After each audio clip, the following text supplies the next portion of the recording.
Ladies and gentlemen, boys and girls of all ages, welcome to the KocoSports Slow Burn. I am the huge one, aka the idiot Dave Koco from DAVEKOCO.com, and I'm joined by my tag team partner, the King of Australia, Yuri the Black. Hot tag to you, Yuri.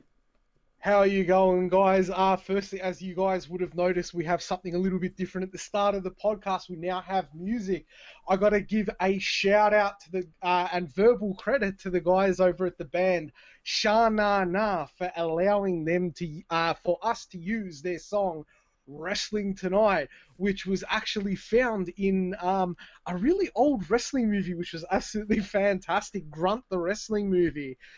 Massive shout out to Screamin' Scott Simon and the band Sha Na Na for that. Thank you so much, guys. Hope you enjoyed the podcast. What have we got happening today, Dave? We definitely have to review that movie then. That has to be one of. Hell yeah. That has to. Maybe we have to go into movie reviews of classic. It's movie one of my reviews, classic. favorite movies. I've dude. never seen it. I'm learning a bunch of new things. It's so shit that it's good. Like it's like, but I'm saying when it's shit, it's 80s shit. Hell yeah, 80s shit is the best shit. Exactly. I don't know. There's always that secret movie that you absolutely love, and then you're like, it might not be that good. You're like, shut up, it's the best. Like Ready to Rumble. Yeah. I love Ready to Rumble. Sorry, that's a 5-star movie. I don't care what anyone says. And speaking of learning new things, literally, it took us 57 takes because a long time ago, a bunch of rich people were like, no, copyright's important. I was like, fine, I'll just make my own music. I'm like, da-na-na-na-na-na. And like, there's like 10 or 20 takes of me just going, the music ended, guys. Welcome to the show. I'm not really sure what I'm doing here. I guess like I've been doing the same intro for like 20 different shows. Cause like, and it's so funny because like sometimes I'll go on another show and I'll be like, "Do you want music?" Like, nah, I'm good. But I'm glad we got some music. So thank you guys, Sha-na-na, much love. All right, today's topic: the kayfabe problem. That's what the title says. Well, I'll just start with my points of view, and then we'll just build off that. There is a kayfabe problem in my eyes. I think Yuri thinks there's a kayfabe problem. I just think we see it differently. I think the kayfabe problem is, especially for the bigger companies, it's not as bad as it used to be, but during Triple H's title run, it was the worst. You know what I mean? And the kayfabe problem is, outside of wrestling, you'd be like, you fucking stupid ass Mark. This is fucking real. Everything about this is real. How could you say that? And then it would be on live Monday Night Raw and be like, wink, it's not real. Like, it was always a problem. It was like behind the scenes, they were trying to keep the business alive. But in the ring, they were like, yeah, none of this is fucking real, you know? So I always think that is the kayfabe problem.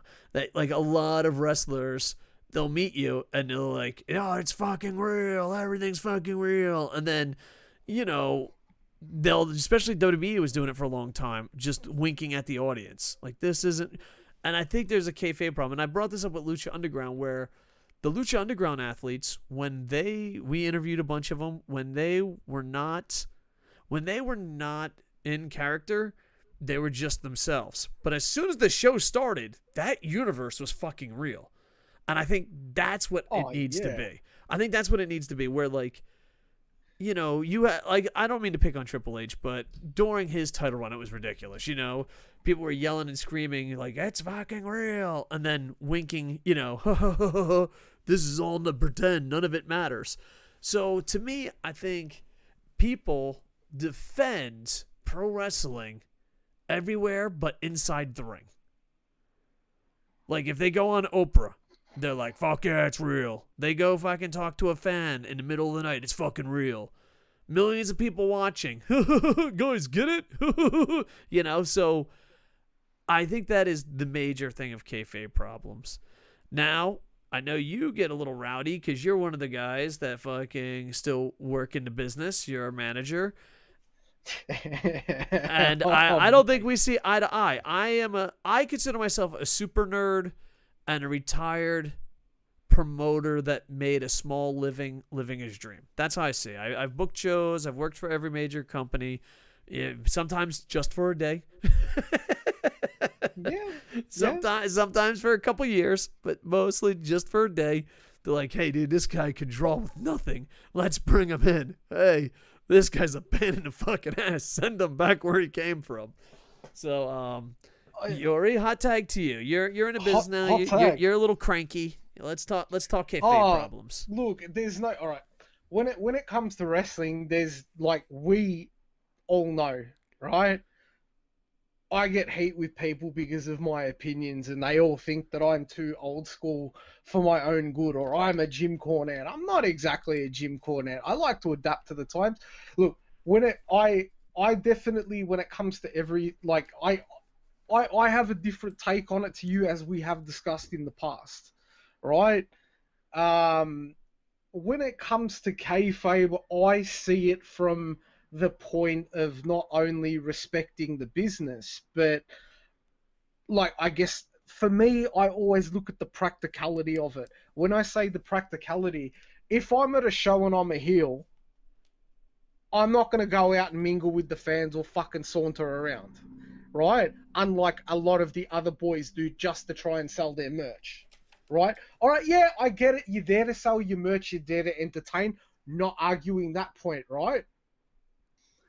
But, right, I'm listening. if you're a babyface, go out, mingle with the crowd, because you're meant to be behind you. If you're a fucking heel, unless that you've got a specific role to play that's given by the booker or the promoter, where it's like, hey, I need you to go out and either cause a bit of a fuss, or hey, based on X, you can go ahead and do this. Why would you have a heel associate with the fans? I never understood that, because it's like, I've heard having a conversation with one of my bookers, about one particular worker who, I'm not going to name names, who is a rookie, and I can't fucking stand him. We clash heads just by mentioning that. A lot of the local boys might know who I'm referring to. And it's like, I've noticed, not only have I noticed it, but the bookers noticed it too, right? He'll go, like, he'll be booked on a show. He'll go out, do his match, he's a heel. But then he'll saunter around like a, excuse my language, a depressed cunt around the fucking crowd, looking to get fucking sympathy. And I'm like, hang on a tick, heels don't get fucking sympathy, man. Why don't you just fucking respect it? Stay the fuck backstage and not fucking interact with the fans in between things. You can interact with the fans and get the heat where you need to. If you go ahead and do that, you're just destroying the illusion for everyone and going, what? There's no point for them to be walking around like that to try to gain sympathy when that's the baby face's job. All right. Well, I don't know the situation, but everyone needs to sell merch. Second, it is entertainment, and I'm not playing devil's advocate here. I'm just saying how I ran it. If you were in the main event, you didn't meet the crowd. It's just you didn't. You were too big of a star to meet the crowd, and none of that. Especially because, like, you could sell merch in the beginning, and then the higher up the card you were. Like, example, I don't give a fuck about kayfabe or not. If I say you go to the... This is very important. This is a fucking hot tip for promoters. Have people at the door, not main eventers, not people that sold injuries. If you're healthy, you go to the fucking door, and when they leave, especially the younger wrestlers and especially the faces, the heel, it's a situation, and also not every fucking heel matters. Like, if you are a top 3 heel, then don't fucking do it. If you're a fucking heel on the undercard, shut the fuck up. Get the fuck out there. But if you are on my card, you are not in a main event, you're not doing an injury angle, and you're not one of the top 2-3 heels, you know what I mean? Then you are at that fucking door thanking them for coming in. Because here's the thing, and a lot of people don't do this, and this is getting off topic a little bit, but as a promoter, you're at that fucking door, and you thank them for coming. Because know what happens? Let's just say it was an average show. When they're leaving, and they see you, and you shake hands and say, thank you for the support, thank you for coming, their attitude changes. I've literally seen fans walk up and be like, man, that was fucking garbage shit. And you're like, hey, man, thank you for coming, blah, blah, blah. And like, man, those guys are good guys. And then you see them come back. A lot of pro wrestling guys don't realize it's entertainment. And now, I'm not saying The Undertaker should be out there. I'm not saying that. But I'm saying, like, if you are not a top 3 heel, fuck you, go shake hands. You know what I mean? And not shake hands where like, hey, you're fucking sad, you're all that. Just shake hands where you're like, a simple thank you for coming to the show. And I kid you not, if you do this, promoters, you will triple your audience. Because you know how many people leave going, oh, fuck it, let's go. It's like, there's a reason why at events, you go to a big sporting event, they have fucking people at the end of the day saying, thank you for coming. Say, have a good night, safe drive, blah, blah, because it works. It fucking works, you know? So there's that. As far as old school goes, I also want to stop there. Mm-hmm. I think old school is an illusion. Jim Cornette's wrestling never existed. He's a fucking liar. If you go back in time, they want to fucking believe. So they really, really want to believe. If you go back, let's just pick a year. 1978, 1986, 1942. They know what they're in for. People weren't that fucking dumb. They just want to be entertained. An example of this. If you see a magic show, me and you, Yuri the Black, we sit down and see David fucking Copperfield. By the way, fucking this has nothing to do with fucking pro wrestling. If you can see David Copperfield live, you fucking do it. That shit's good. You go watch fucking David Copperfield. Are you telling me those fucking people think he's really doing that?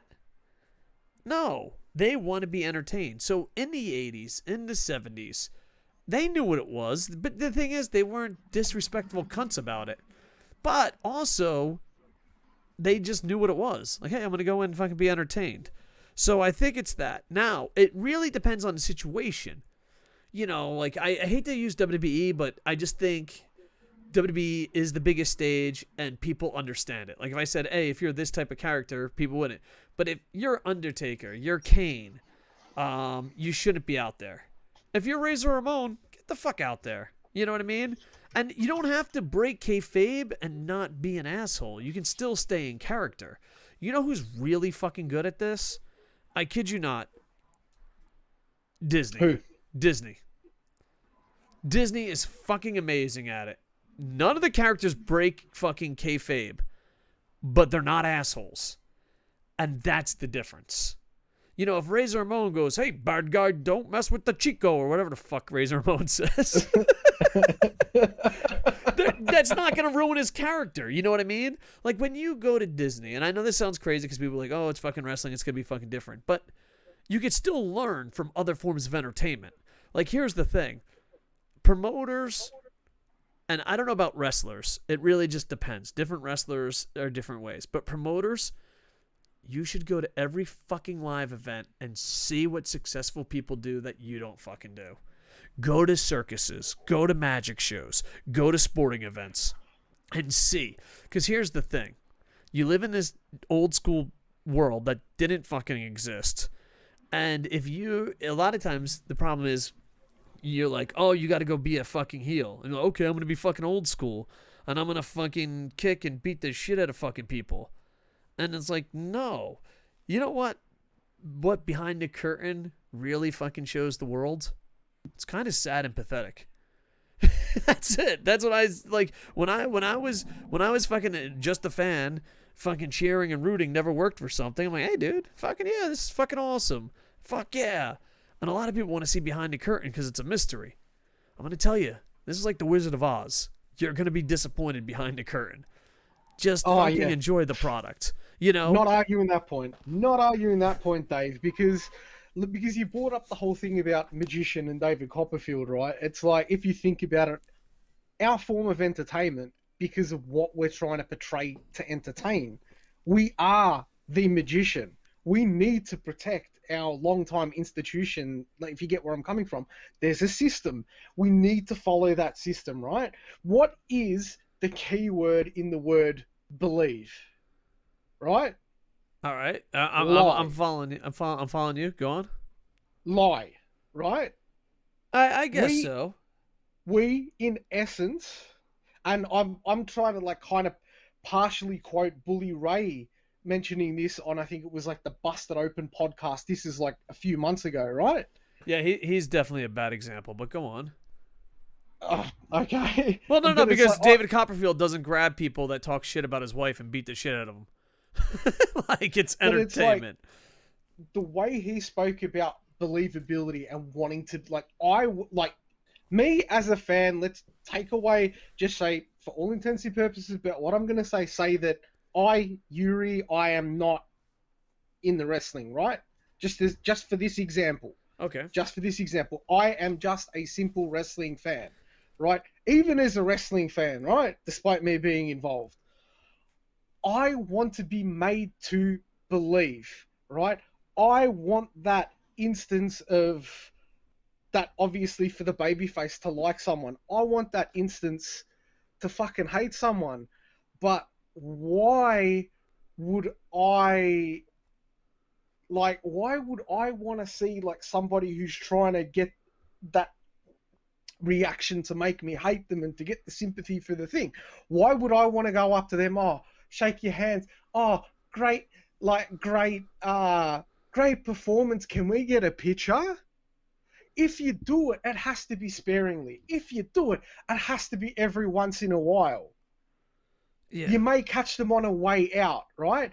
But it's like, I do agree with you about the whole saying thank you and thank you for coming to the show. That makes sense to me in terms of, because it's just good PR, right? Yeah. But, right, I agree if you would have the mid to, or more so the undercarded baby faces doing that, not the fucking heels. So why would I turn around and want to shake hands with a guy whose character, Dave, sorry to cut you off, right? No, why would I want to associate, talk to, shake hands and be nice to a guy where it's like I'm going nuts getting behind the baby face? I shout out some sort of a thing to the thing. He's turned around, gone ahead, oh, shut up, you idiot, rah, rah, rah, rah, rah. You're a moron, rah, rah, rah. Oh, why would I want to go up to him and go, good job, man, can I get your... Like, despite, look, I love my heels. Look, I know it's a bit hypocritical of me saying, but you get where I'm coming from in terms of, like, the whole believability with the kayfabe. It's like, I just personally think the fucking heels, they shouldn't necessarily associate with the fans. Fair enough if you catch them on the way out of a show, right? It might be a once-off, yeah, cool, all right, I'll do a quick signature, whatever, or a quick photo. That's no problem, but you get where I'm coming from? Like, I'm just very passionate about this shit. I just don't think it matters. Like, if you're a top 3 heel, because like if you're an undercard heel, it doesn't fucking matter. You're not that important. I mean, let's just fucking call it what it is. You're not that fucking important. Like, I know it's fucking groundbreaking. You should just be out there. Now, I'm not saying go up there and suck up to him, but you could stay in character without being an asshole. The problem is that people don't know how to fucking work or stay in character.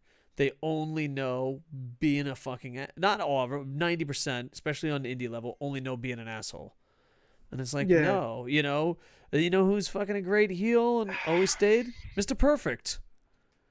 He wasn't had to be a fucking one prick. Of my favorites. Yeah, but and that's the thing. For every Mr. Perfect there is, there's 500 fat, out-of-shape bullshit indie wrestlers acting like assholes and saying, no, I'm keeping the business alive.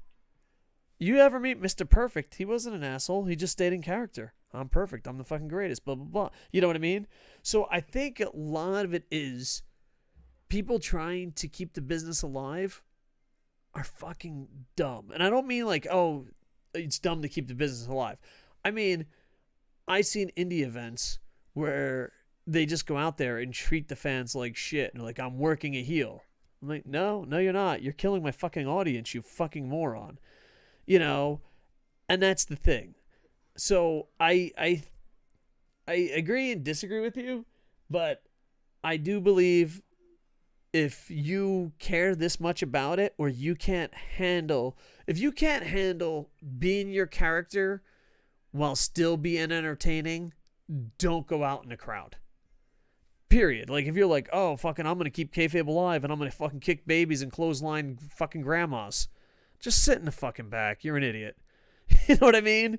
But if you can go out there and you can keep your fucking character, like a Mr. Perfect, like a Razor Ramon, like that, then it's fucking great, you know? And you know who else was good at this? Scoot Andrews. Scoot Andrews, he could cut one fucking crazy hell good promo. And at the end, he never stopped being him. But at the same time, he wasn't going to kick you in the fucking chest, and you know what I mean? So I think there's a line, and I think that line is, you have to realize they're paying to be entertained, and your job is to make sure that they come back. You know, Mr. Perfect wouldn't have called a fan an asshole. Mr. Perfect, and that's the thing. And I know we're using an example, but here's the problem with it. And you're like, oh, well, that's not what I'm talking about. That's the problem. That's what 90% of fucking independent wrestlers think keeping the businesses alive. You don't have to be that way. You're just like, oh, thank you for coming to the show. Here you go. And just stay in character. That's the part I don't get. Because, like, a lot of times when I hear, oh, I'm going to keep it, there's a kayfabe fucking problem. I'm going to beat the fuck out of everyone with a camera. It's like, what the fuck is wrong with you? No, we got to sell tickets. They got to come back. You know this is entertainment for them, right? A lot of times, just people want to be bullies by pretending that they're fucking being kayfabed. And that's just not the fucking reality. That's not the fucking reality at all. And I think that's the big thing. So I think we're keeping a business alive. We're keeping a version of the business alive that never existed. That never existed. And the thing is, people just want to go and be entertained. People just want to have escapism. And that's it. And I think if you are talented enough to be a heel, be entertaining, and be able to meet a fan without ruining their fucking day, that's keeping the business alive. That, you know, but if you're out there and you're like, oh, fucking, you know, and that's it. And then two, you also, once again, bookers, promoters, you got to know how to protect your fucking products. Like, here's an example. They worked in WCW, and I worked with them. The Power Company Twins. I don't know if you remember the Power Company Twins, but they were... Power Company? Yeah, it's called the Power Company Twins. They worked in WCW. They were just High voltage? They might have been high voltage. I don't fucking know. It doesn't sound familiar. But they were the Power Company Twins in WCW. They weren't big stars, but they were there. But for us, they were big stars. We're like, fuck yeah, we got Power Company Twins. Oh my God, they look like a fucking $1 million. Their first fucking match, they looked like $1 million. They came out, threw fucking soda in the crowd, fucking did all this shit. It just looked fucking amazing. Then I met Dave them. and Dean Liptak, identical twins. Power Company. Yeah. Okay, yep. So they worked for us. Now here's the problem. What a fucking entrance. It's fucking amazing. Here's the problem. Same thing with Demolition. They are the kindest, sweetest people in the world, okay?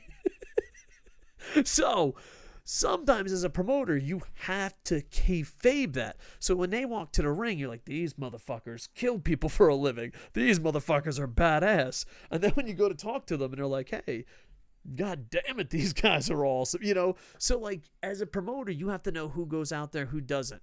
Now, if he's a heel and he's young, keep him in the back if he doesn't know how to do it. Keep him in the back. And that's a promoter thing. That's that. And also, too, if you see someone that's, you know, oh my God, 1986 wrestlers fucking clothesline to everybody. Keep those guys in the back until they're fucking a little bit catched on. But that's it. Promoters, bookers, you have to know your talent. Like, here's an example. You're a big fan of Demolition, right? Oh, hell yeah, dude. Yeah, fuck yeah. They are the dude. They are the sweetest, kindest people in the world. They're not, I'm sorry. And that's the thing. Like, if you know that as a booker and promoter, you fucking just make sure Demolition doesn't go out. Or you have a mouthpiece for them. Or you have security. A lot of this is knowing how entertainment works, knowing how the illusion works, knowing how to protect it. The problem that I have, the kayfabe problem, is very few people know that. Most people would go out there, you know, like, example, your heel. He's a heel, young kid, doesn't know what the fuck to do, and he just wants to be liked. You understand? We've all been fucking young. Like there's a point where you get old enough where you just don't care if people like you. Oh, it's the freedom. Just, but and yeah, you want to be liked. So A, someone should teach that kid, or B, you shouldn't let him out. And it just depends on the situation. And if he has a lot of fucking friends, maybe he shouldn't be heel. It is a local event. Like we had one guy, he was a college kid. We had to protect him. He was drawing 80 to 100 paid every fucking show. Spoiler, that's a lot of fucking money on the indie level, And people are like, oh, let's make him heel. I'm like, come here, motherfucker. Do you think there's 80 to 100 people come if he's heel? No, but it'll be fun. Motherfucker, I gotta pay my electric. I'm not here for fucking fun. This motherfucker's a face for the rest of his goddamn life until his 80 or fucking 100 friends start booing the fuck out of him. So, I don't know. Maybe it's because I'm a promoter and maybe it's because I was a booker. I think a lot of that could just be avoided, And I don't think the Bully Ray way is right. I don't think... And the thing is, I love the Team Dudley. It's not fair. I think he made a huge mistake. And I don't know. Because here's the thing. It's weird. If the guy goes in the ring, and this is weird. This is getting a little off topic. If a guy goes in the ring, you kick the living fuck out of that guy. But to bring him to the back to fucking threaten him, that's bullshit. That's fuck. You know what I mean? You don't fucking do that. What the fuck? What are we now? Fucking... Kayfabe wise, I think dependent on who, like obviously kayfabe should be prevalent no matter what, right? Because there's a reason we need to protect the business. We don't want people necessarily or fans necessarily coming behind the curtain despite obviously the preconceived notions of what people know now, right? But it's like, I guess an exception to, I think, the kayfabe rule by still maintaining kayfabe, right? If you've got this big heel, this big muscle-bound heel who can't talk with a manager, by all means, send him out with his manager. Put him over in the crowd with the fans as well. Like, I'm just saying, using this as an intermission sort of tactic, you get where I'm coming from? Yeah. Where they'll have a instance, but I'm saying you don't do it all the time, you do it sparingly. You have to do it in the right context. There are exceptions to the rule, right? It's just, I 100% believe it's like, no, like, you just don't have the heels mingling with the fans. But there are exceptions to that rule. But it's like, I am very strongly for not having a lot of the guys go out. It's like, seriously, like, it's, if you were to come to have a look, because it's like, I think all my experience is just from a local Australian level, right? And to me, it just really, from what I understand or what I do know about wrestling, I'm only used to what I'm seeing, which is completely different from when you ran, like, you get where I'm coming from? It's like, I think it comes down to the regions and stuff. And it's just, I definitely feel it's fucking shambles. And a lot of the boys, I'm not saying all of the boys, but a lot of the boys here don't respect kayfabe, or I get that having conversations about kayfabe, I get the, oh, kayfabe's dead. You don't have to worry about kayfabe. And I'm like, no, yes, you do. I think a lot of it's to do with a bit of respect. I think you have to defend. You have to defend kayfabe during the show. You have to protect kayfabe to a point, but you don't want to protect it so much that it's dumb. Because, like, here's my thing: if I meet someone, and like wrestlers do this, like I was a friend with a wrestler. I'm not gonna throw him under a bus, but he was a European wrestler, and we met with like Japanese legends. And the Japanese legends knew I worked for every major company before, but he didn't. And he was like kayfabing me. And it just looks stupid. So, like, I protect the business, but not protect it so much that it looks stupid. And also, when it comes to kayfabe, not everyone can be Sandman and Tommy Dreamer. listen, not everyone could be, Hashimoto and Carino. Not everyone, like, the big thing is too is the kayfabe problem is they don't read the audience. Like I was in a shitty ass fucking promotion and I was just there to help a friend who was a piece of shit. But who go figure, a piece of shit couldn't draw. And I was at this place called Eclipse and this motherfucker, he put in so much effort. There was three paid people. He put up his own screen. The promoter didn't. Let's be clear. A pro wrestler did this, and this is why I'd fucking love to work with this one pro wrestler. On his own, he put up a screen. On his own, he shot this angle, and he video edited everything. And I was like, that's the most amazing thing I've ever fucking seen. He's like, really? He's like, will it work? I'm like, you just saw someone pay. We have 3 paid people here tonight. Not my show. Wanted to be clear. 3 paid people. That was $15 fucking dollars. You just spent hundreds of dollars doing this video package for $15 that you're not getting. And in it, you said, oh man, I'm paraphrasing here, but somewhere along he said for millions of dollars. You gotta fucking read the audience. You know what I mean? You gotta know. And like, I feel bad because it was such a fucking great, over the top, put in tons of effort. And it's just like, dude, you gotta fucking read the audience. And I do believe you should kayfabe stuff, but if you kayfabe everything, it looks stupid. I don't know if you know about Hashimoto's Steve Carino. This is how Steve Carino got his break in Japan. It was an IPW or NWA Florida, the WrestlePlex. And Hashimoto, they had a match. It was just, I think it was the NWA, the big NWA event a year. I apologize. Maybe anniversary show. I don't know. But it was there. Hashimoto was there. And Steve Carino was there. And Hashimoto fucking said, basically, I'm paraphrasing, I'm adding some stuff, but you get the idea. Fucking, he was basically like, dude, what the fuck am I doing wrestling here? This is bullshit. This is a fucking insult. So he went in there and literally kicked the fuck out of Steve Carino. Kicked his fucking face in it. It was amazing. Everyone was fucking worked. That only works if you don't do it all the time. If Hashimoto did that every match, you'd be like, okay, well, and it doesn't. So, like, what I call extreme kayfabe, working the crowd, you have to earn that. Now, if you're third on the fucking match and there's 20 fucking paid, you haven't earned that. I'm sorry. It's just, some people have to bring in fucking reality. You haven't earned that. So, there is phases of extreme kayfabe, but you can't use it all the time. Because if I watch one match and you're like, I fucking hate this guy and he fucking hate and I'm the fucking good guy. And match 2 is the same and match 3 is the same. Match 4 is the same. It doesn't you know what I mean? It doesn't work. So there are times for extreme kayfabe, but you have to loosen up the other kayfabe for them to work. Do you follow what I'm saying?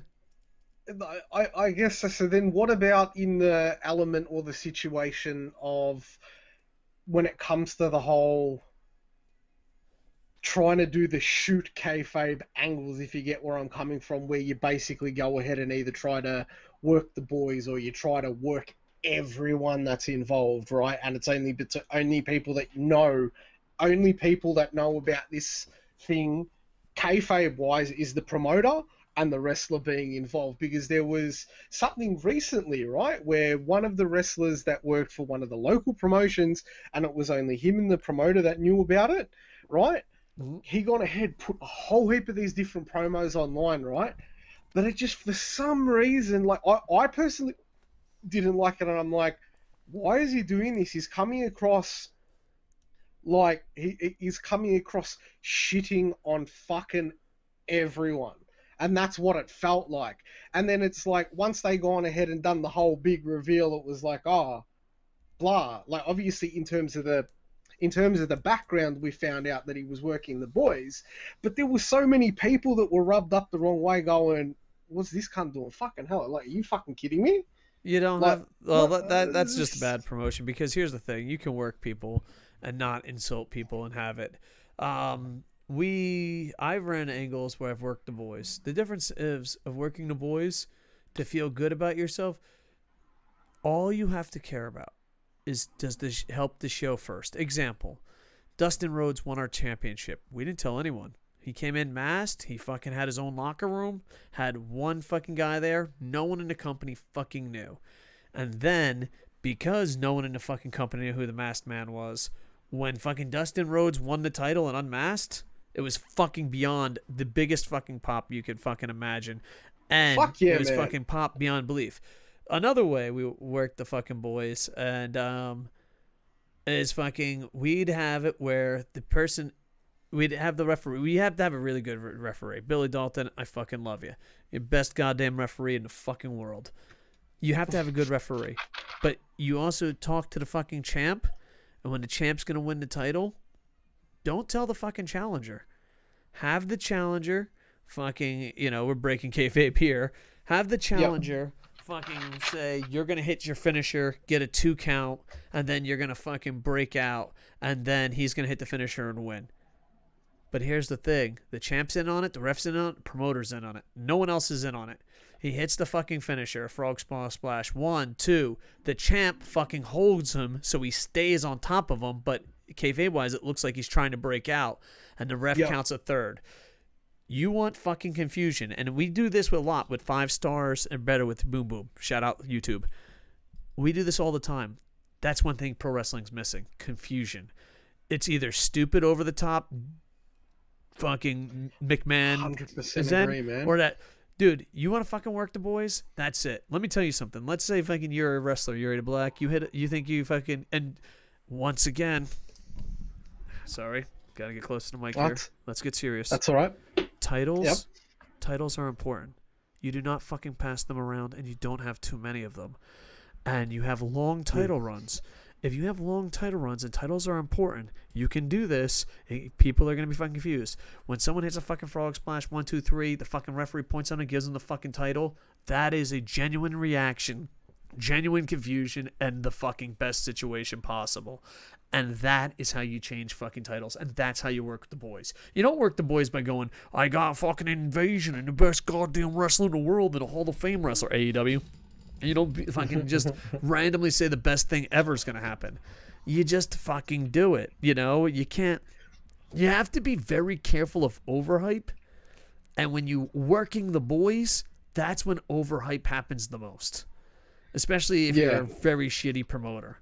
Oh my God. You don't have to fucking talk shit on the boys. It's stupid. Your job is to, as a promoter and as a booker, is to get everyone over.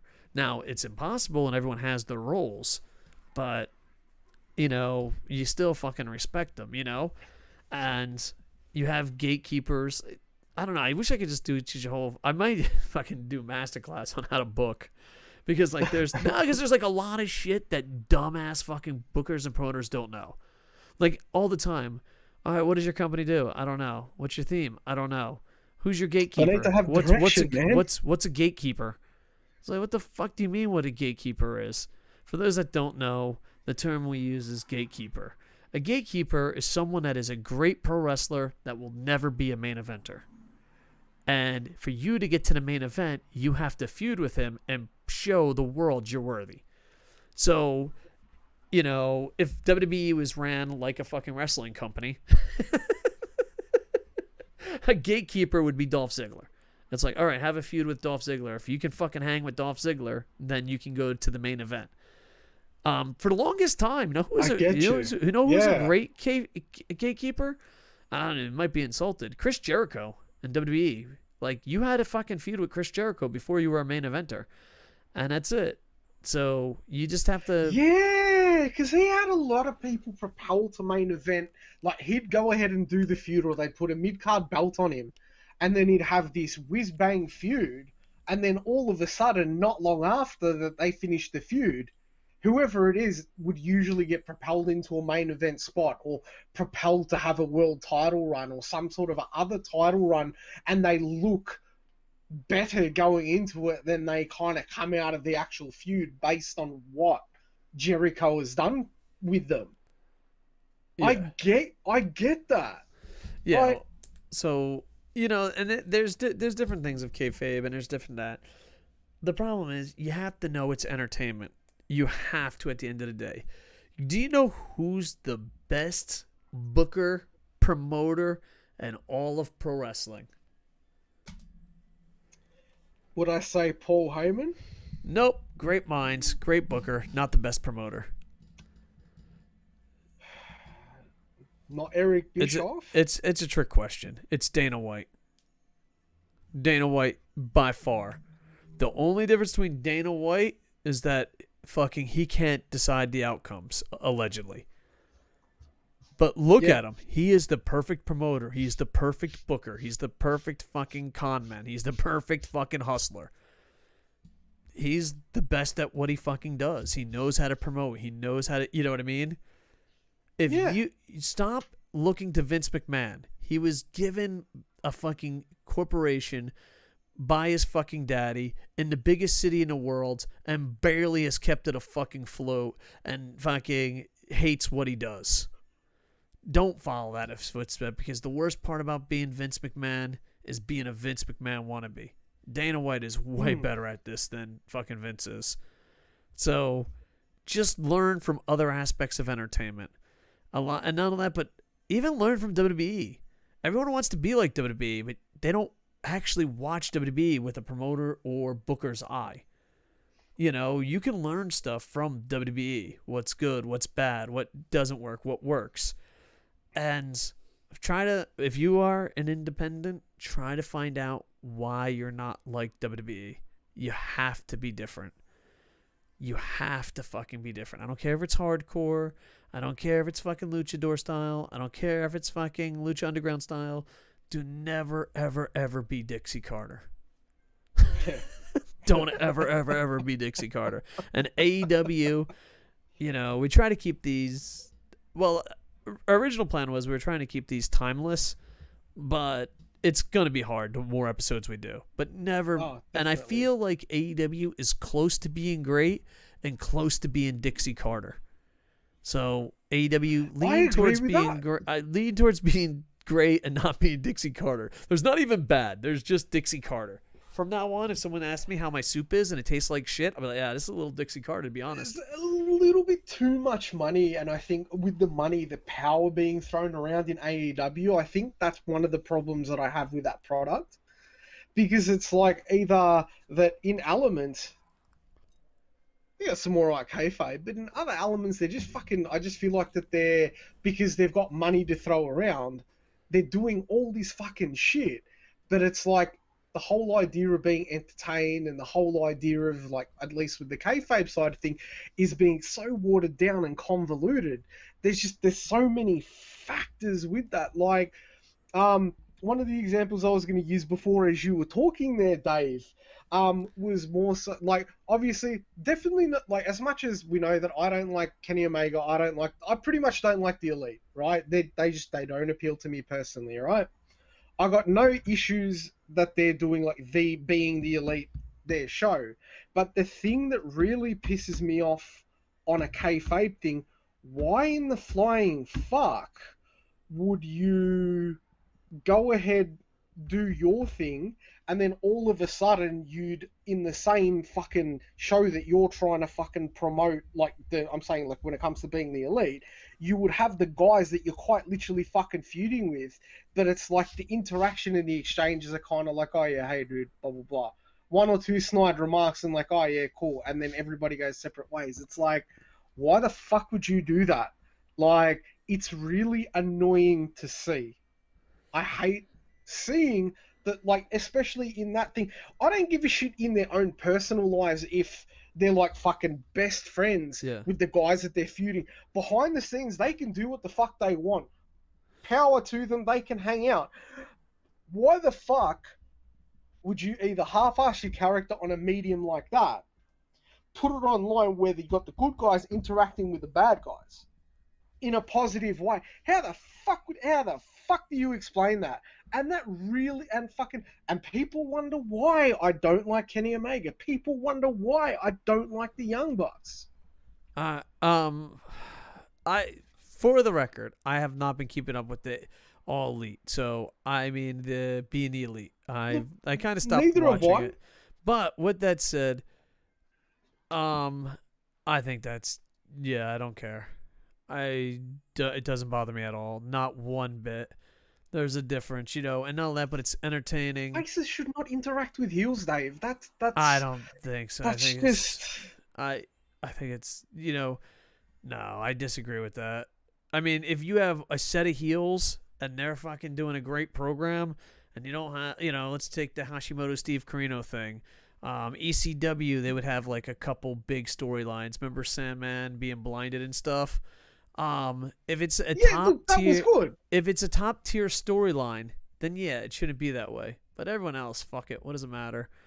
And to me, it's just different. And none of that, but it gets it over. But they're trying to portray them as main eventers, which is the problem. But then again, with the exception of Kenny Omega, because he's holding the belt or whatever it is. I don't even know what the hell happened in the recent pay-per-view. Nor do I really care, but I wanted to watch it more so because Anita weighed in on it. But that's a different story for another time. Well, but good, because the pay-per-view that you're talking about doesn't happen for a few hours. Oh, fuck. All right, it's today then. Today you're like, I don't know what happened at pay-per-view in the future. But who knows? We'll be airing this afterwards, so I probably should have just let it slide. But it's like, I just personally think that like the guys like the Young Bucks, despite them being in a position of power within AEW on the board, they should still, because if they're the tag team belts are basically a mid-card title, right? And this still falls in the kayfabe, right? They should act and stay on their level instead of trying to go above and beyond. Like, obviously, the whole idea is to try and propel yourself and to move up the card, right? And, like, that's more so, I think, on a performer standpoint rather than the whole entertainment and all that sort of stuff, yeah? Because you want to get better. But the thing is but if you're the tag team champions, don't try to overextend yourself or overpropel yourself. Yeah, but they've already been doing the show before that, and they've slowed it down since then. And I just disagree. If it's not a top-tier storyline, I mean top tier, once every fucking, I don't know. 80% of their storylines are not top tier. No, and that's the way it should be. There's no fucking way all of them should be top tier. That's dumb. If everything's important, nothing's important. I'm okay with this. None of that, but it helps put people over. It helps put young people over. The only problem is that they got too over, but that's not when they started it, so that's not their fault. You know what I mean?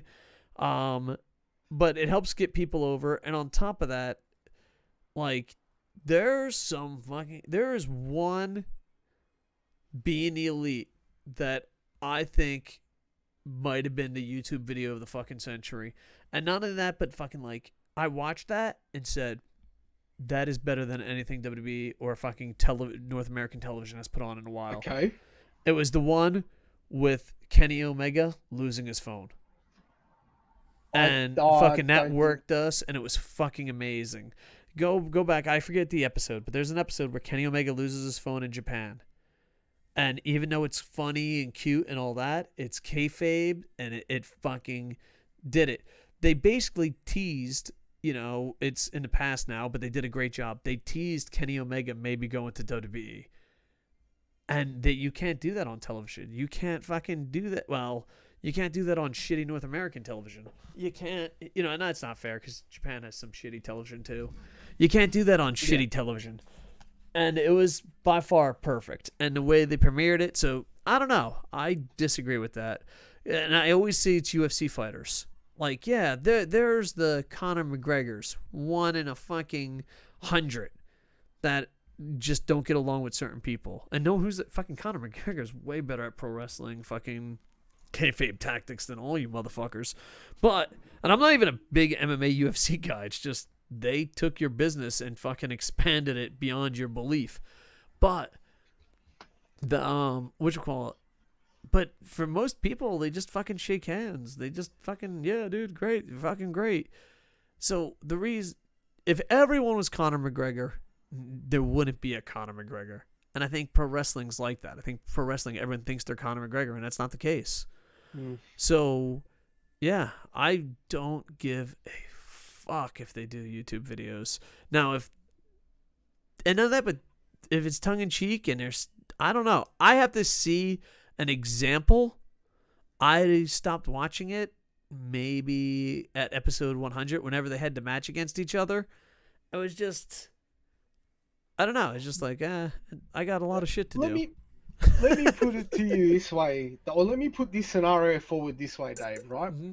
How would you explain? Right? Obviously, like clearly, if it's like the local wrestling and stuff like that, it's not like that the whole world exactly knows who the fuck these local wrestlers are, right? And I'm not going to say a thing, but for the people that somehow stumble across, say, this is a stream scenario, there is a group of wrestlers, right?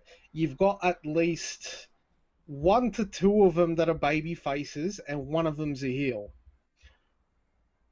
Would you lose your shit, or would you allow the 2 baby faces to be on a stream with a heel?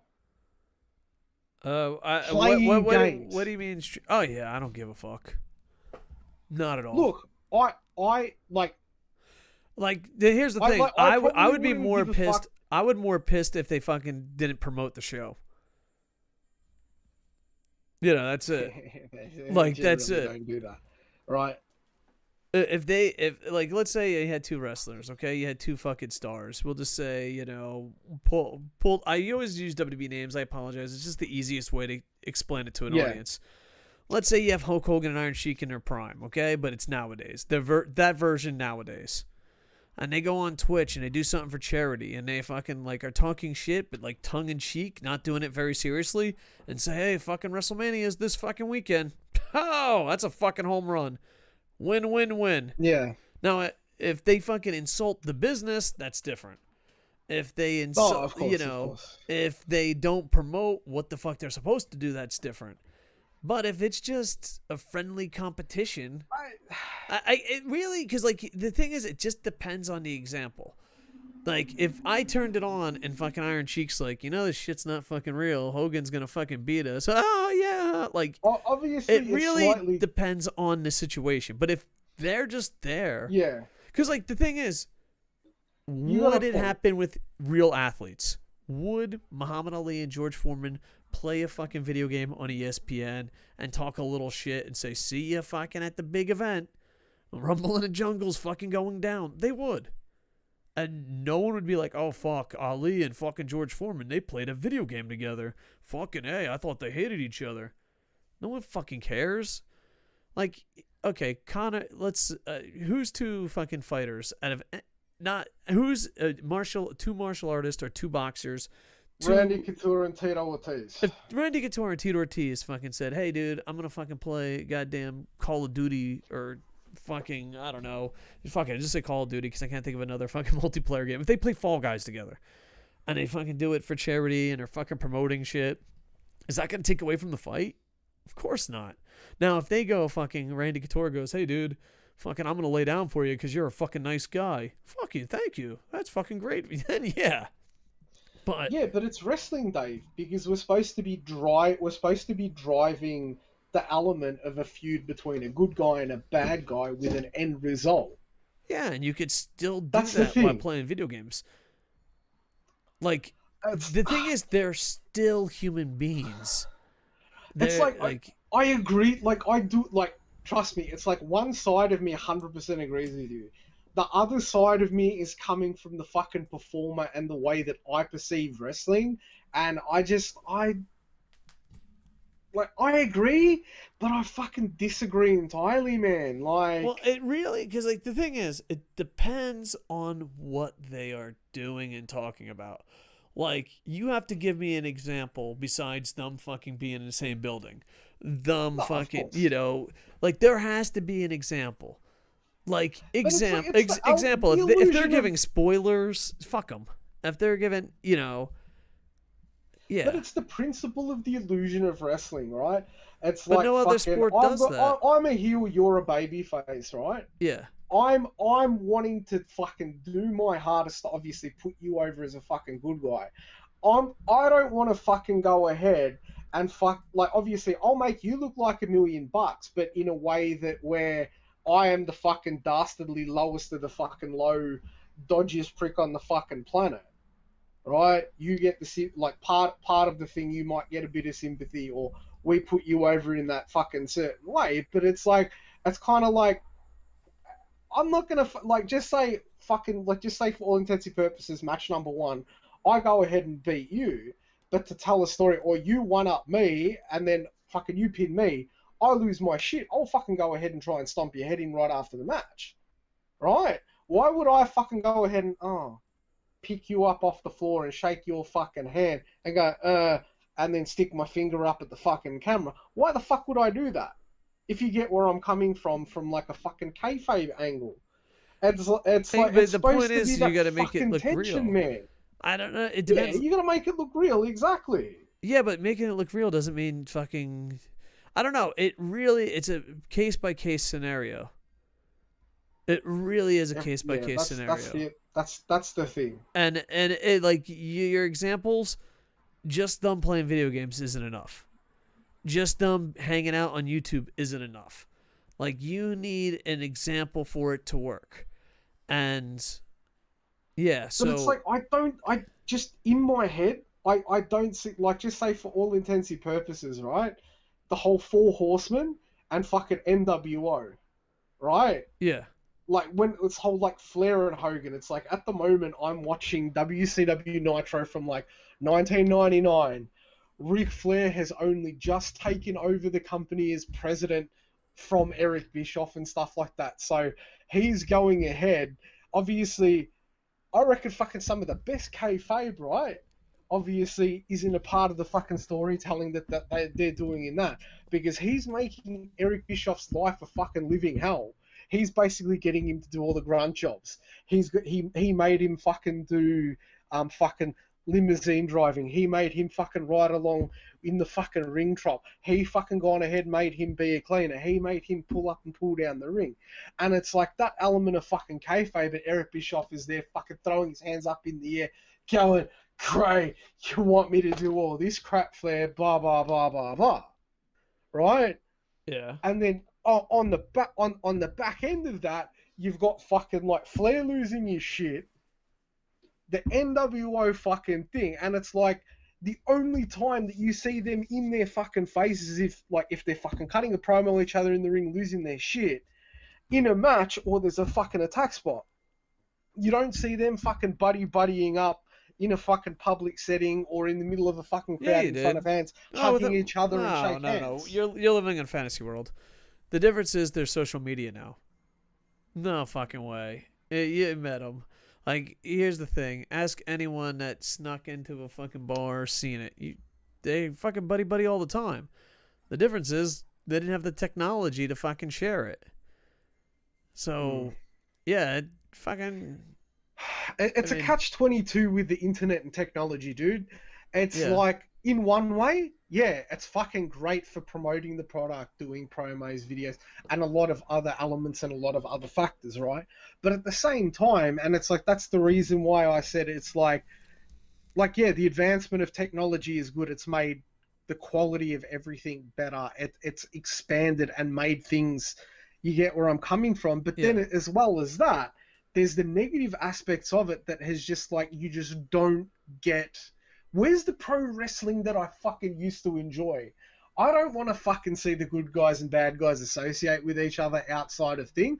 I want to fucking see them like maintain that fucking lie or maintain that fucking illusion that they fucking hate each other.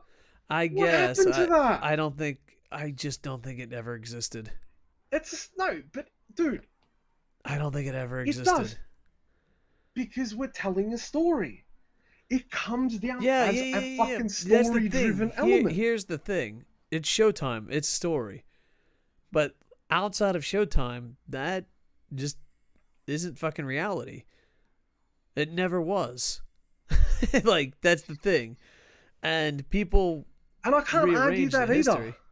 So I can't argue that either, Dave. Yeah, it's just it's just that. But it's just I think it's just that, that 5-year-old, 7-year-old fan wanted me to believe, like I said in the last episode about the illusion of the Undertaker, right? Obviously it was different for you. You're kind of like, oh yeah, this is bullshit. But it's like, day one.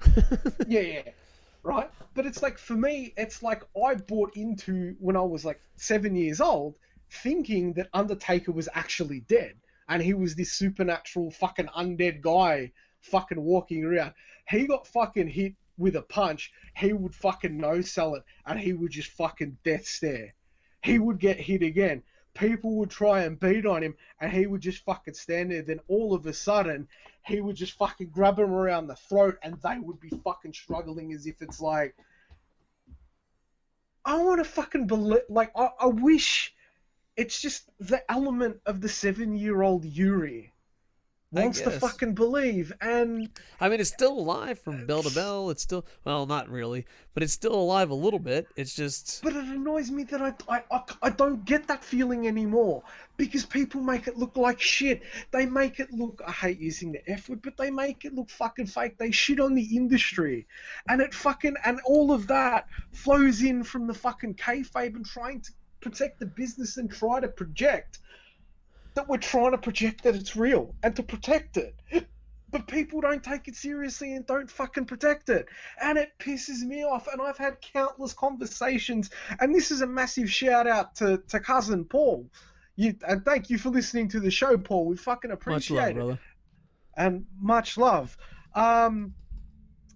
Like, we've had countless conversations and there's just a lot of stuff that we chat about that really fucking is, and people make it look like shit. People don't protect the business the way it should be protected, even through the use of kayfabe, and it just fucking shits me, Dave.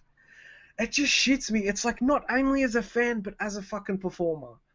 And it's like, I am so disillusioned and so pissed off with the industry right now, at least on a local level, because I've got that, as you can tell, that preconceived notion. Some of the stuff you may agree with me, and a lot of the stuff that you disagree with me. Yeah.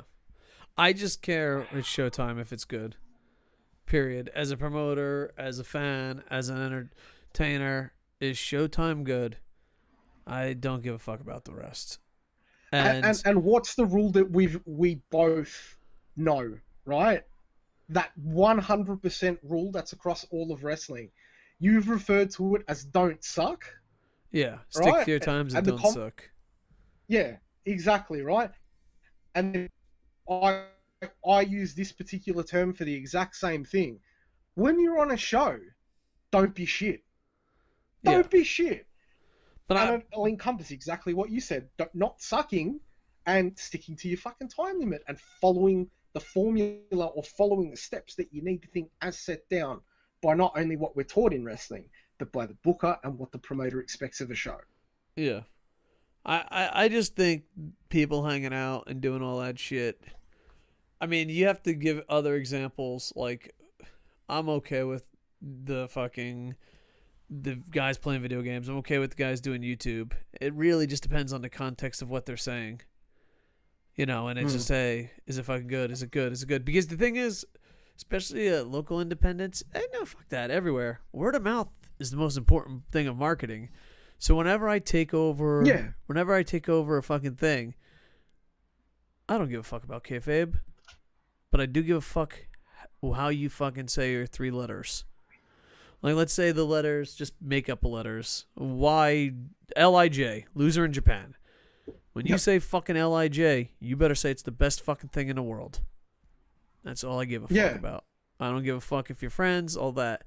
So, yeah, it really just depends. Because, I don't know. As a fan, I didn't care. As a promoter, I didn't care. As a booker, I didn't care. And I just think what people think is real isn't fucking real. And, like, let's say I go meet someone and they're still in character. If it's not fucking funny or entertaining, it's fucking pathetic. You know what I mean? Yeah. I was like, all right, cool. You know, and I always said that, like, I always fixed it too. Like, we had a big fucking argument about cutting promos. One thing a lot of indie wrestlers do is say, I'll fucking kick anyone's ass in the fucking ring. And then I just list off MMA fighters that live locally. Like, what if Hoist Gracie's out in the fucking crowd? Why would they say that? Oh, because it's easy, cheap heat. But it's like breaking kayfabe. But the thing is, like, can you fucking do it? Yeah, it's like, but can they back it up? Or it's like, just say for example, if they're going to go, oh, I'm going to go ahead and beat your ass in the ring tonight, rah, rah, rah. And for all intents and purposes, they're booked to lose. It's like they've just gone ahead and killed any legitimacy to what they've said by being beaten or pinned or tapped or knocked out. Yeah. And you're 100% right. It's like, Yeah, we put a quick end to that. I was like, no one's ever cutting that promo again. Yeah, exactly. It's like, yeah, so I don't know. I guess it just depends. My thing is, you want kayfabe all the time. I want kayfabe from beginning of show to end of show. And then outside after the show, you just don't insult the company letters. Because but I want it in the right context, Dave, as well. I think it's too much. How much are you paying these guys? What if I'm gonna, I mean, it comes to the point where it's just stupid. Like, and the thing is, it's because pro wrestling has accepted stupidity. That fucking, it's like, oh, it's fucking, this, it's this, it's this. But if you do any other sport or any other entertainment, you're like, that's dumb. Like, example. Let's pick, and this is the problem with wrestling. It's stuck between sports and it's stuck in between entertainment. And then it's stuck into what it thinks it is, but it's not. Example. Let's pick the entertainment side. Do you think Gaston, when he fucking goes home, still says he's fucking covered in hair head to toe? No, that motherfucker's drinking beers with his friends in a fucking bar going, hey, do you think I can bang the girl who plays Belle? Do you fucking think athletes do that shit 24/7, And the biggest worker of them all is Conor McGregor. And what happens after every fight? Conor's like, I'm just trying to sell tickets. So, I don't know. I just there is a line. I must say, like you said, like you brought up a great thing with Conor McGregor. He's literally, like, I reckon he is the greatest fucking heel in the world without even being fucking in wrestling. I fucking hate that cunt. I can't fucking stand that cunt. But he's gotten me to that point where it's like, I believe that he's a fucking smartass. I believe that I want to see him get his fucking head kicked in, but he's gone ahead and marketed it going, yeah, like you said, I'm here to sell tickets. Yeah, but the problem is, if you have 57 Conor McGregors and you don't have talent, it's dumb. You know what I mean? Exactly. Yeah. Like Floyd Mayweather is a character and he's over the top. He's also 50-0. If you're 0-49 acting like Conor McGregor, you're a dumbass.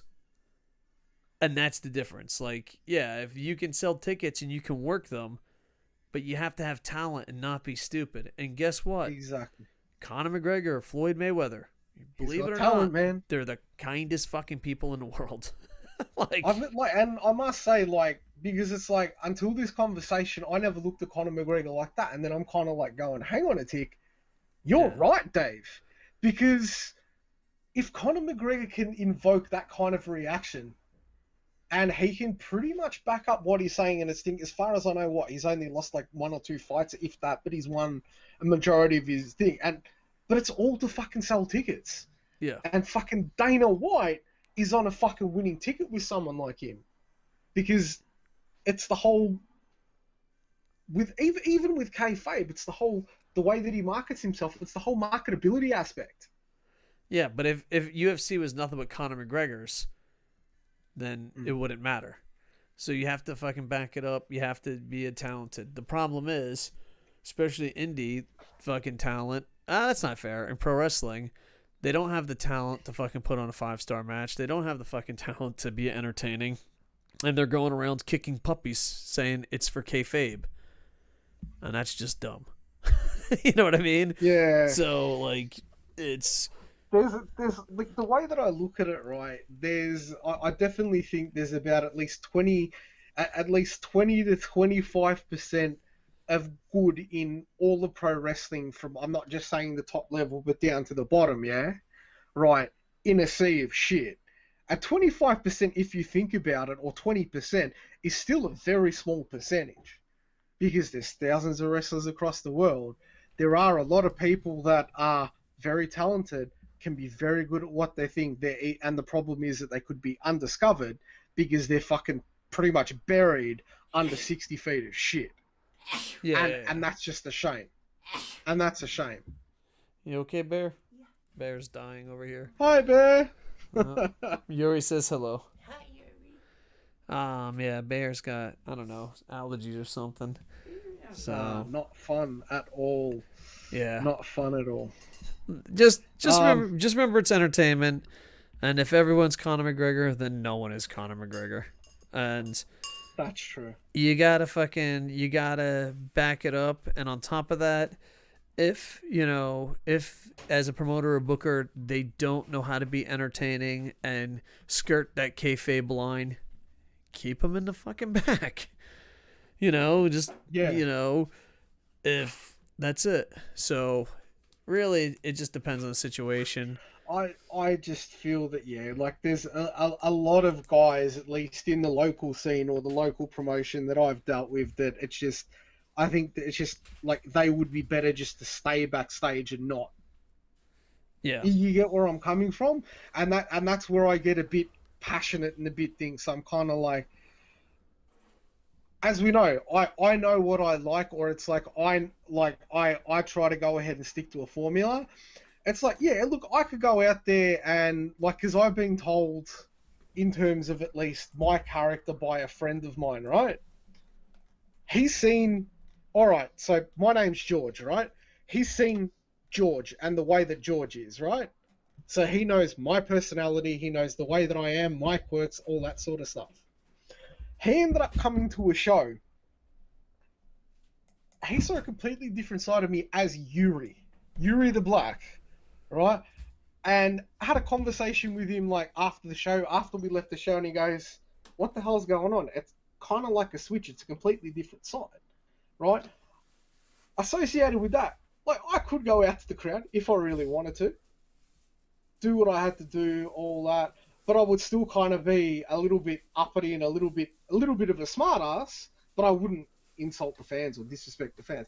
But it's like, no, I choose to respect the business by wanting to stay out the back, because I'm like, why would I go out there when all of these guys have been abusing me for me being the biggest, dodgiest prick on the planet? Yeah. So it is a judgment call, and I don't know. There's a line. Everyone has the line. I just know a lot of wrestlers are striving for something that doesn't exist in a bad way, and a lot of wrestlers keep the business alive and can't fucking back it up in a ring. So it's like, I'm the fucking toughest guy in the world. Everyone, let's put it this way. Let's do some New Japan references. Everyone wants to be Okada outside the ring, but everyone is being Yoshihashi in the ring. Everyone wants to be Okada. Everyone wants to be Okada outside the ring, but then they become either Yoshihashis or Llanos. They're just like, So that's it. Not everyone can be Okada. Life's not fair. So I think this might be the end of the show. I think we agree. I definitely agree, man. I definitely agree. It was like there was definitely a lot of points where I think, just as a quick thing, and the thing that I love about our podcast and when we have conversations, it's like, you challenge me to think differently, Dave, and I appreciate that.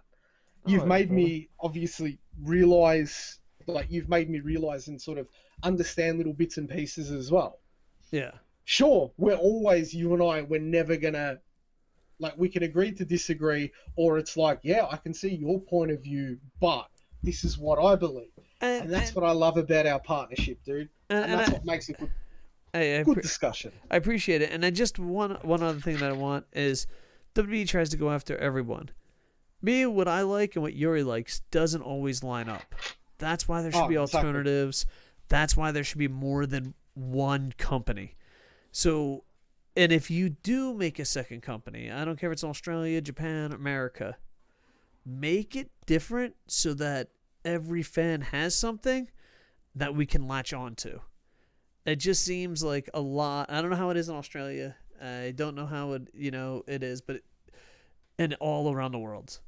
But it always seems that a lot of, especially North America, they just want to be WWE light. And it's like, you Yeah. can't out WWE the WWE. And it's like, there should be other products out there. And if you're not enjoying a product, go out there and find one. Right now, I think we are the luckiest we've been in a while. I'm older. I'm not really sure how Yuri Black is, but he's said WCW. 37. So yeah, 37. we're in the same ballpark. When we were younger, there was a lot of options. So you didn't like WWE, check out NWA. You didn't like NWA, check out USWA. You didn't like USWA, check out AWA. Then there was a thing where Vince just won everything, and there was ECW. So there was always something for everyone. And then there was that darkest era, dun dun dun dun, where it was the same fucking product, and you just begged for something different. Then Dixie came around and said, "Hey, you know that product you hate? I'll remake that product exactly the same." Okay. Yeah. And then those were the two companies. But right now, I feel with AEW, New Japan, Dragon Gate, Impact Wrestling, MLW, there's something for everyone. So make sure to go out there and support it. And I feel like we're in a very lucky time where if there isn't, like, during the dun dun dun dun era, it was like you just begged them for it to be different. You know what I mean? You're like, oh, this is what I like. Please just give me what I like. You were going to McDonald's. You're going to McDonald's asking for steak. You know what I mean? But now there is steak shops. There's burger shops. There's, you know what I mean? There's a little bit of everything. So we are very close to being in a very lucky place. So, I feel like there used to be a ton of mom and pop places. I feel like there's been a ton of mom and pop restaurants when we were kids. And then McDonald's destroyed everything. And then Burger King came along and tried to steal everything from McDonald's. And now I feel like we're not mom and pop places, but there's like a lot of different chains. And it's a good place to be right now. I feel like this is, wrestling-wise, this is the best place we've been as fans for a while. Because you have your vision of wrestling, I have my vision of wrestling. But for the longest time, we just had to beg a billionaire to please give us a little bit of the wrestling we like. Now, there's so many companies out there that I feel, and I say this a lot, and I said it to you a couple times, if you can't find a product right now, either AEW, Impact, MLW, Ring of Honor, New Japan, there's a long list. If you can't find a product now, you just might not be a wrestling fan. There was a time where people were like, elements of the wrestling products out there, don't get me wrong, but I kind of bounce between everything, Yeah, that's okay. But I feel, kayfabe-wise or whatever, you're getting a little off topic. Maybe this will be the next episode. Yep. We're in a lucky time period. I mean, that's what we'll talk about. The good times of pro wrestling. I feel like we're about to be in a good times of pro wrestling because, let me tell you something. Yuri has a different version of wrestling. I have a different version of wrestling. But during the dun-dun-dun-dun era, we were just begging a billionaire. Now, we don't have to beg a billionaire. You know what I mean? We can just, hey... I'm not going to put words in your mouth, but I think MLW is your favorite company right now. Is that correct? When it comes to MLW, I am very high on the Contra unit over there, and I'm also I might be able to get them on the show. We used to work in the same territory back in the day. Hopefully we're on good terms. So Contra unit is Joseph Samael, who was the Almighty Sheik. Yeah, he was a promoter down in Florida. Really good dude. PCW Ultra, if I'm not mistaken, from what I understand as well. Maybe. What the hell was his name? Maybe you're right. I don't know, to be honest. He had a lot of different stuff. I can't think of it right on top of my head, but yeah, he was a promoter. Go on. As well as that, obviously another part of Contra unit that they recently actually brought Davari into it, which was absolutely amazing. And he's another, that's probably going to be another conversation for another podcast. He's just another good hand that, just different things just happened with Davari, and I think he's kind of got a bit more success on the independents than everything. Then they brought in, I think, Simon Gotch. Then there was I think a couple of new guys. There was an Akuro Kwan and a Mazkuri, but the MLW champion Jacob Fatu which I think he's either the nephew or the son of Rikishi. Oh, Man, awesome. Well, absolutely maybe like. we have to do some LW shows, and I think maybe the next show we should do a how lucky we are. You know, how lucky we were when we were kids, how lucky we are now compared to the dun Oh dun yeah, dun era. We'll have to come up with a name for it, but I really like to talk about that. I'm gonna go an hour. hell yeah. All right. Well, at least we have an idea for next one. Yuri, pitch a bunch of stuff. I'll pitch a bunch of stuff. We'll high five, and then I'm gonna go cuddle with bear friends. No problem at all. Alrighty. Guys, if you want to listen to more of this particular podcast, you can download it at podbean.com. ksslowburn.podbean.com. You can also find us on both iTunes and Spotify. And I got to give credit once again to our friends over at the band Shanana for the use of Wrestling Tonight. Absolutely love that song from the movie Grunt, the wrestling movie. If you want to go ahead and interact with me and follow me, you can find me on Twitter and Instagram at Yuri the Black. If you want to follow me on Twitch, twitch.tv/Yuri the Black. Over to you, Dave. All right, and this is also on YouTube on KocoSports. So like, comment, subscribe. We're gonna try to make more content. Me and Yuri the Black are gonna work on something called Fire Pro KocoSports Stream. We're just getting set up. It's a learning experience. I kind of want to do it right, but I also kind of want to get started because that's the only way we're gonna know how to do it right. And yeah, so check it out. Coco Plays, where also I play video games, and me, Bear Friends, and sometimes Yuri the Black. And also check me out on Twitch, twitch.tv/KocoSports. And I'm also an author, and I do a bunch of stuff. But DaveCoco.com, I'm trying to make that the portal because I noticed like my plugs are getting so long. I'm like, oh, I write books, I do this. And I'm like, just go to DaveCoco.com, and I just got to try to perfect that site, you know? So yeah, make sure to like, comment, subscribe, follow us on everywhere. Yuri the Black has been working crazy hard, and I'm proud of you, brother. Proud of you. Thank you so much. Appreciate it. Anytime, man. No problem. And yeah, we're just slowly but surely trying to build up a small little entertainment place where we can have fun and shoot the shit and try different things. And with the algorithm, it's hard, you know, on YouTube. So much people making content, it's hard, but we enjoy it, and we're getting close to retirement age, so it's like weird because like when we first started doing entertainment, they're like, what the hell, that will never work. And now it's like, oh, it works, but now you're too old. It's like, all right, well, damned if you do, damned if you don't. But yeah, so love you guys. With that, I am over. Hey, ba-dum, bum, bum, bum.